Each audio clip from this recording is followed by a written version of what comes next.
Once, there was a girl. This girl, widely considered fairest among the land, and factually considered one of the wealthiest, she was soon to be married to a less than fetching, no-chinned prince across the sea.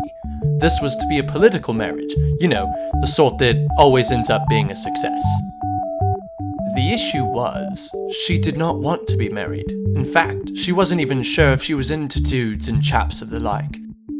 So there she is, on a grand ship, overlooking the ever-stretching ocean, onto her new, crumply, shitty life. As she looked out over the rolling swells, she hoped that one of these would topple the ship as it had made its way out of port. But then, unbeknownst to everyone on and off the ship alike, something strange happened. A beaver happened to walk upon the ship, a nasty little stowaway, and you just know he was up to something dastardly.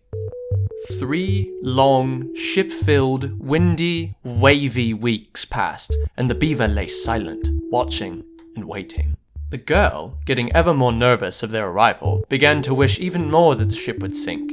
If only she had met the dastardly beaver, perhaps they could have had some sort of agreement. But alas, that couldn't have happened, because beavers can't talk, stupid. The definitely non-talking beaver then decided to strike, and eat away at the entire hull of the ship, opening a rather large hole in its entirety. The ship had now begun to sink.